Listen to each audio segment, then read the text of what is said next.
भारत पाकिस्तान तनाव के बीच भारत सरकार ने सीमा पार आतंकवाद के खिलाफ भारत की लड़ाई को अंतर्राष्ट्रीय स्तर पर और मजबूती देने के लिए एक 7 सदस्यीय डेलीगेशन बनाया है, जिसमें देश की राजनीतिक पार्टियों का साथ लेते हुए सर्वदलीय प्रतिनिधि मंडल को दुनिया के प्रमुख देशों में भेजने का फैसला किया गया है।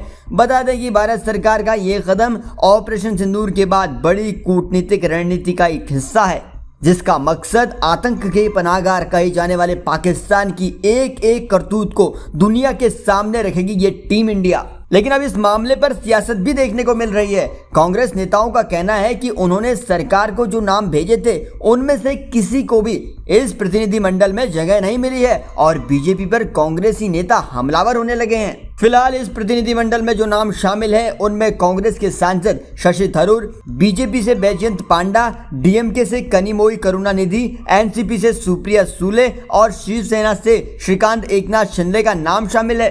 सांसदों का यह सर्वदलीय प्रतिनिधिमंडल इस महीने के अंत में विदेशों का दौरा करेगा, जिसमें संयुक्त राष्ट्र सुरक्षा परिषद के सदस्य देश और अन्य साझेदार देश शामिल होंगे। आपको बता दें कि ये पूरा प्रतिनिधिमंडल अमेरिका, ब्रिटेन, दक्षिणी अफ्रीका, कतर और संयुक्त अरब अमीरात जैसे देशों की यात्रा करेंगे। संभव है कि इसी महीने 22 मई से प्रतिनिधिमंडल विदेशों का दौरा भी शुरू कर देगा। भारत सरकार का ये प्रयास वैश्विक मंचों पर पाकिस्तान प्रायोजित आतंकवाद और नागरिक ठिकानों को निशाना बनाए जाने की घटना को उजागर करने के लिए किया जा रहा है। उधर कांग्रेस सांसद शशि थरूर को जब से इस प्रतिनिधिमंडल का नेतृत्व करने की जिम्मेदारी मिली है तो सियासत होना भी शुरू हो गई है। कांग्रेस सांसद जयराम रमेश ने कहा कि बीते दिन संसदीय कार्य मंत्री किरेन रिजिजू ने कांग्रेस अध्यक्ष मल्लिकार्जुन खड़गे और लोकसभा में विपक्ष के नेता राहुल गांधी से बात की और पाकिस्तान से आतंकवाद पर भारत का रुख स्पष्ट करने के लिए विदेश भेजे जाने वाले प्रतिनिधिमंडल के लिए 4 सांसदों के नाम प्रस्तुत करने को कहा, जिसमें कांग्रेस की तरफ से आनंद शर्मा, गौरव गोगोई, डॉक्टर सैयद नसीर हुसैन और राजा बरार का नाम दिया था। लेकिन आज जब प्रतिनिधिमंडल की लिस्ट आई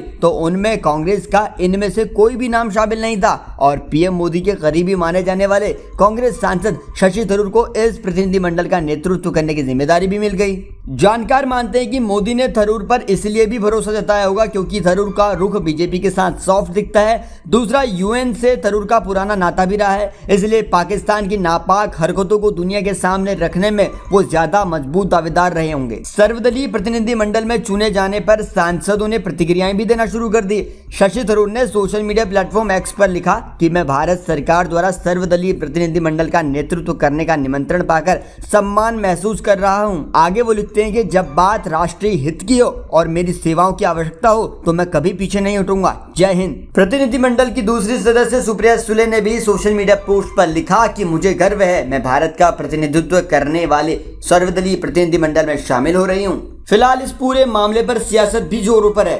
एक 40 सांसदों की टीम बनी है रविशंकर प्रसाद जी के नेतृत्व में और उसमें ये 40 सांसद अलग अलग देश में जा करके और जिस तरह से पाकिस्तान की आतंकवादी गतिविधि है, पाकिस्तान के अंदर जिस तरह से आतंकियों का अड्डा बना हुआ है, ये वैश्विक स्तर पर इसको जो है उजागर किया जाएगा और इसके लिए संसदीय दल की ये कमेटी बनाई गई है। कांग्रेस ने इसकी सराहना भी की है।